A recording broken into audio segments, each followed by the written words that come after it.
as we're trying to kind of put this together, we're thinking that just trying to figure out what's the best way to tell the story of what's been happening. And so you have in front of you, these are the phase 2 goals from our district 5-year tech plan. And so within what we talk about, we'll hit those points along the way. They're not in order, and you won't see necessarily a bulleted list of things. But if you have questions along the way, please holler.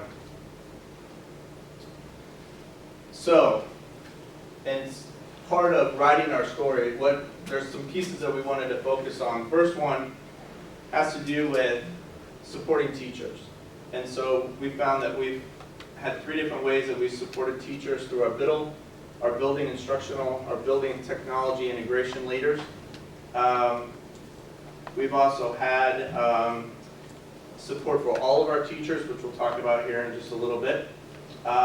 We're trying something new with technology conferences for all teaching staff, which in turn will be impacting student learning opportunities.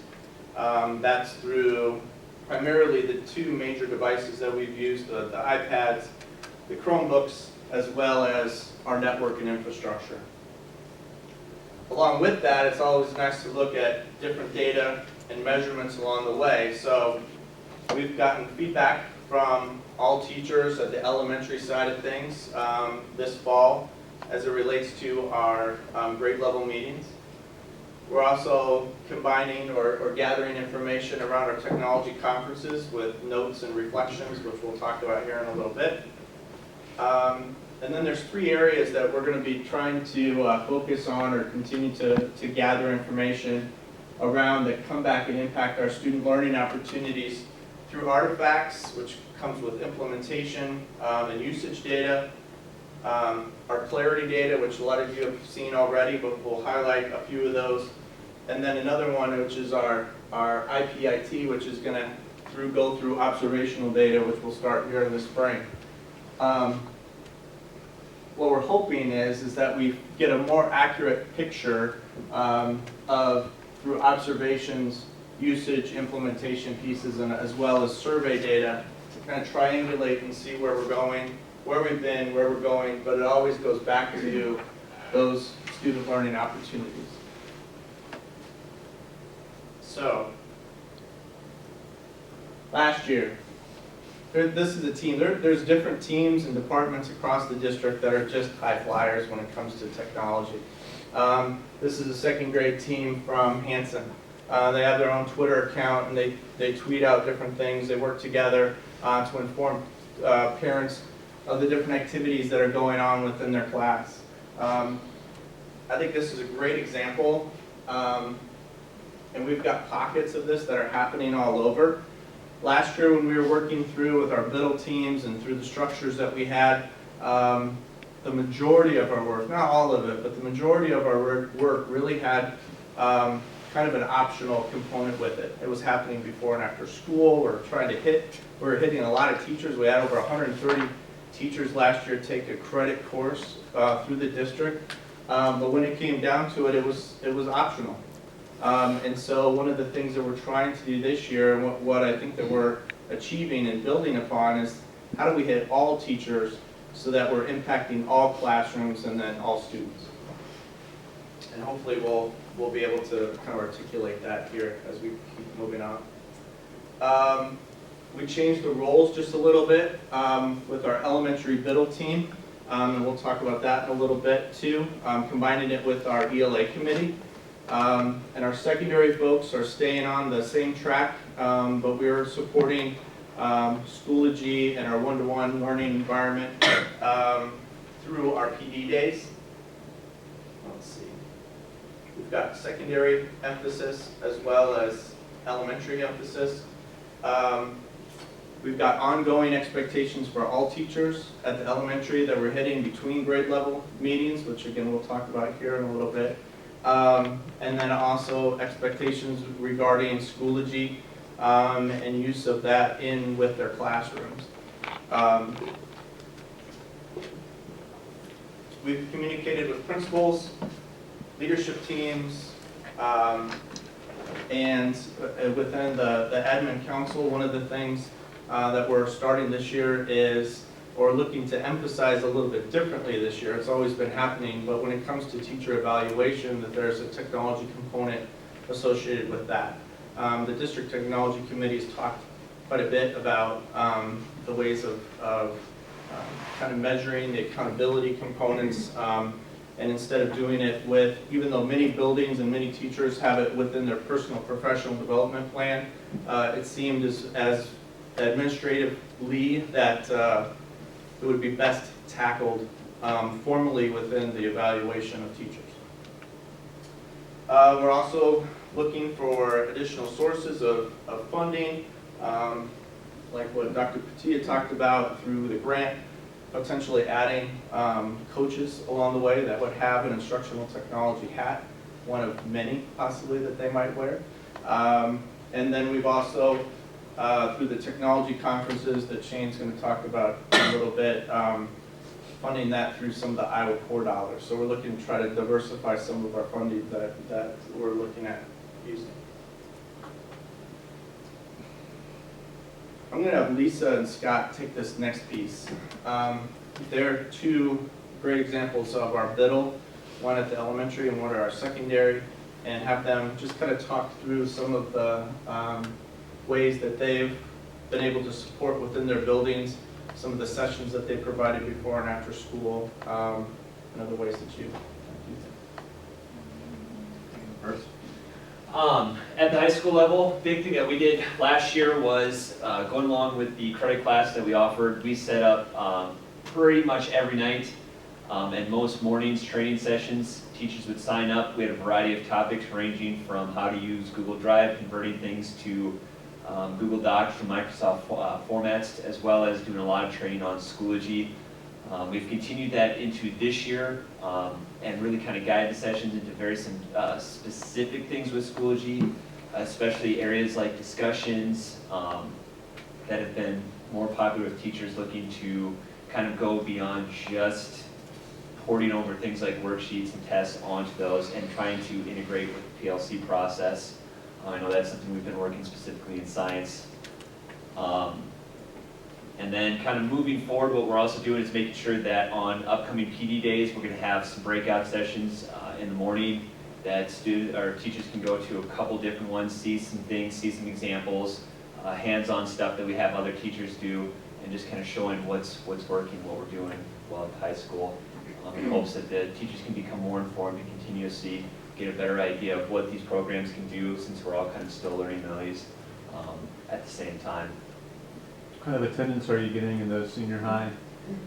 This year, the attendance in the after-school meetings hasn't been nearly as high, and I think that's because we had such high attendance last year with the staff. I'd say we had the vast majority of the staff sign up for the class and meet the 10-hour. I could say, had at least 5 or 6 teachers who went well above that and just went to sessions because they wanted more information. We've also noticed that a lot of teachers, if they do have questions still, are finding us kind of on work time and prep times, and we're giving them more help there. It isn't necessarily that they need a whole training session now, but they do need questions answered. Just last week, we had a teacher who had some questions about some stuff with just infant campus still, setting up grades and how that would work with some stuff that she'd done in Schoology. And so during conferences, I was able to kind of play around with some stuff between parents and then get back to her as far as how we could get what she wanted set up. You find any new teachers joining in at any particular time, or is it sort of the same folks just getting the same? As far as the training sessions, I'd say most of it right now is kind of new teachers learning. And because we have a pretty good diversity at the high school level, I think every department's represented with somebody on the tech team. A lot of those new teachers are going to their individual tech members for some very specific questions. A couple of new science teachers that we have, I specifically worked with during our PLC time on Monday mornings to get questions answered and say some of the things that we've been doing in science and things that I've been doing, how to integrate those with technology that we have. Right. This data is actually from Clarity, so this is all staff pre-K through 12. The one on the right that's shaded slightly is from last October, so a year ago. The one on the left is from just last month.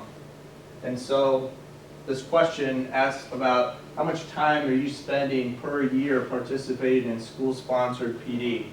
As you can see, we've got definitely a shift going of teachers from last year to this year. In addition to that, what's the quality of that PD that you're receiving? And again, having a shift toward the left, which is what we're excited about seeing. Is that just related to technology? This is just related to technology.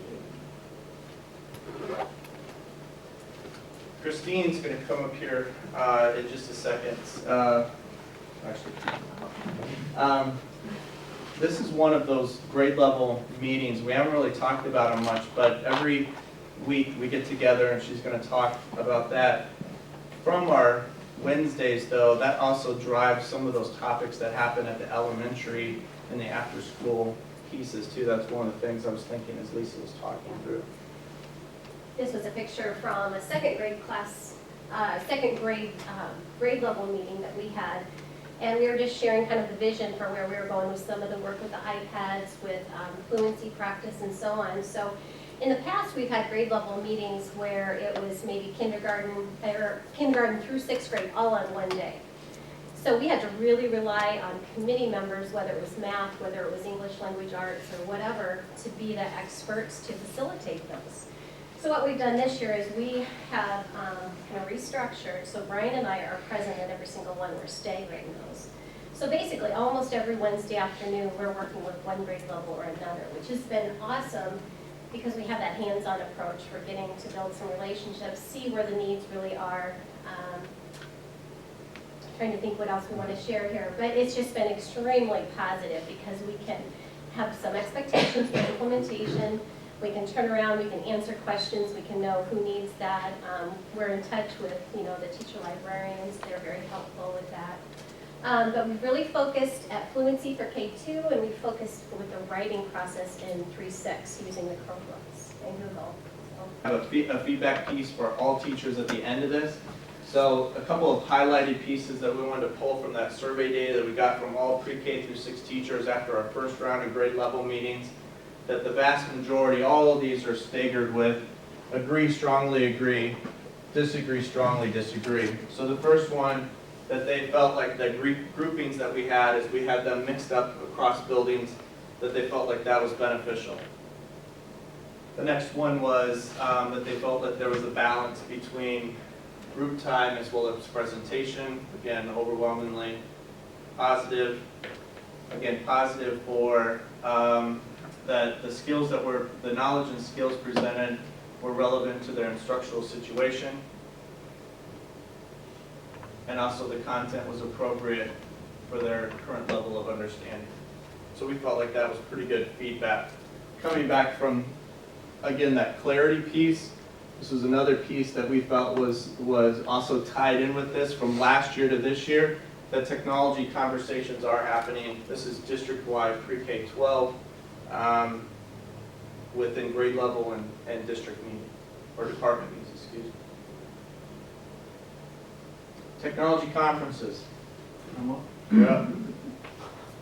So one of the new things that Brian and I have been working on for probably the last 6 months, we meet once a week to discuss various things with technology, and one of the key components we talked about was conferences. For years, the district sent people to technology conferences, and the question was always, what do we get for that? What's the return, what's the impact within the building, within the classroom?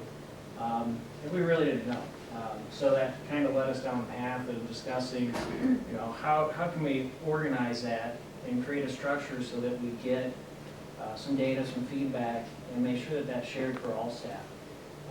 So we created a structure and a site for staff, and we started with kind of some known conferences and threw in some new conferences that we had that were regional, excuse me, as well as 2 national. And what we wanted to do was broaden the scope of access that teaching staff had to technology conferences so they can get different ideas outside of our local bubble. We've learned in the past that some of our biggest impact ideas came from going beyond state lines to other areas to learn what people have been through. You know, have they been where we were at before? Are they trying something different? Are they doing something new we've never heard of? And so we've laid out a structure for staff to be able to apply. It's kind of a process that they go through. It's pretty light, but there are some requirements that they have to do. And a lot of that comes with the data collection. So what they're required is when they go to the conference, they have folders online that they're to document their notes from the conference in. That is shared for all staff, so staff can see that in real time if they want, you know, as Drive refreshes. And that'll be posted out there, you know, forever unless Google kicks us off for whatever reason. So it's a collection of repository data for all staff to view, as well as we want them to add in reflections. So, you know, just kind of an overview of what they learned at the conference, you know, maybe some thoughts about that. But again, the big thing is how does it impact the classroom? What are they going to take back from that they might share with other staff? And that's one of the components too that I don't think we have a fancy little slide for, but we want them to take that back to the building and share that either through a PLC or, you know, a building level meeting, so that all staff have, you know, kind of access to that data and that knowledge that they learned. And one of the final components with that is that we'll also have them do conference evaluations. Was this conference worthwhile? You know, were the sessions any good? Should we send more people? Should we send less? Because it all comes into kind of a structure that we're trying to budget as well to keep things in line. So as we look at those conferences, if, you know, one that we've traditionally attended has had high attendance, but you know what, when we're getting feedback from staff, they're saying, well, it's not all that great, then we should shift those dollars towards conferences that are, you know, favorable among staff. So, as of right now, we're one conference into it, but it's been a pretty positive thing so far. It's now just getting to the point of getting that word out to staff, you know, encouraging the teaching staff to apply, making sure that they're aware that they're available for them, that anyone that's a teacher can apply. You don't have to be a technology-minded person, because the other thing we want from this is different opinions. We don't necessarily need all tech-heavy people to go to a tech conference. Everybody looks at things differently. We value those opinions, want them shared, you know, to all staff. So that's conferences. Any questions? Go up next after this one. All right, I'll sit down for a second. There you go. Another tweet that came out from our second grade team is they're using Raskids. As what Christine mentioned, pre-K through 2 has got the emphasis in using those iPads for reading fluency. So here you've got a couple of kids that are working with Raskids as part of their daily Bob. We also have some other apps that students are using that reinforce or are skill specific around phonics, phonemic awareness, giving you that immediate feedback. We will, like I said, we're going to be getting online with our 3-year rotation. That move has created a bit of a juggling act for us. So what will happen this year is that we will actually buy Chromebooks early. Kids will be refreshed at grades 7 and 10. It will actually just impact this year's 9th graders. They will get another new Chromebook next year when they start at the high school. We will take that one, grade 9 Chromebooks, as well as senior Chromebooks, and those will be rolled out to the elementaries. So once we do that, every year will be 7-10 students will get a new Chromebook. We started with Samsungs at the high school. Along the way, we kind of evaluated some other units. There was a team that kind of liked the Acer, so we went the Acer route to junior highs. Had a lot of out-of-box failures. So now we're back to looking at different models. And really what we found is, just kind of in the last 2 weeks, 3 weeks, Samsung has come out with a version 2. And what version 2 does is it fixes all the issues that people didn't like with version 1. It's ruggedized, they've aluminized the case, There's a plate inside of it to make it more sturdy. And then they changed the chips in them from a cell phone processor chip, basically, to an Intel chip. And that alleviates our issues that we have with projection with those as well.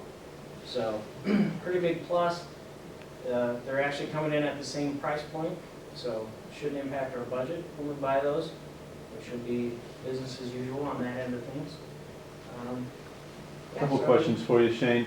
The connectivity for the wireless as that grows in those other elementaries, is that just the routers what we're putting in strategically to make sure it works, and then also supporting the bandwidth in terms of what CFU is doing for us? In other words, what's the issue, a potential issue? My second question along those same lines is how is our relationship with CFU and all that? CFU, awesome. We work with them probably at least once a week on various things. Yeah, there's no issues with CFU whatsoever. Stability-wise, we've had a few issues with internet this year, but they've been related to a power outage.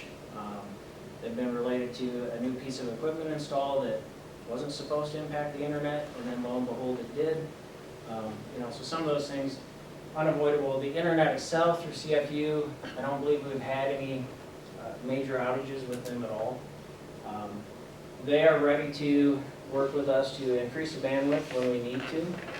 So we're kind of monitoring that, looking at it. Utilization right now is kind of hard to gauge. They don't have some of the tools in place that I guess we're asking for, the kind of data points that we'd like to see. Plus, we've also been kind of mired in a bunch of other issues that we've been dealing with, so we haven't had a lot of time to go back to the network. We do have plans to upgrade to 10 gig. That's happened already in about a third or half of the district. So that's the backbone structure, all impacts wireless. So we upgrade the backbone, we put a radio in every classroom, then we look at our bandwidth utilization. We're at 1 gig right now. They're actually going to have to put some new equipment in their server room to be able to hand off more than 1 gig to us because they don't have that in place currently. But they're more than willing to do that. So in all likelihood, we might not be at the 2 gig level until next summer or when it's actually needed. But when it's needed, they're going to work with us to make that a seamless transition. As we move those used Chromebooks down to elementary, is that just in, I guess, lessening our ratio? Is that, or is it replacing other machines, or how's that impacting our ratio at the elementary? It increases the ratio. They're at a 2 to, they're actually more than a 2 to 1 right now because we gave each building an additional cart this summer. So they'll be right at a 1 to 1, basically by the numbers. Compared from last year to this year, from a teacher's perspective, how often do they require, how frequently do they require student computer use? You can see that it's skewing again to the left. This is pre-K through 12 teachers as well. So we think some of those nevers are people who it's just not appropriate, maybe for like, I don't know, PE or. Yeah, You get specials as well. yeah, we were talking about that today. There is just some of that in there, yeah. Yeah. Teachers ask students to use online space for documents or Google Docs or pieces. Again, you're going to get the gamut of pre-K through 12, so a little bit with a grain of salt. Still, I think some movement that we can make. Schoology, for those of you that are familiar with this, for the secondary. Our learning management system, everything kind of gets funneled through there. It's a one-stop shop. This is data from last January when we started this through last month. This is charting the amount of hits that students in the green, staff in the blue have accessed Schoology. You can see last month we were at a little over 100,000 hits just for this site.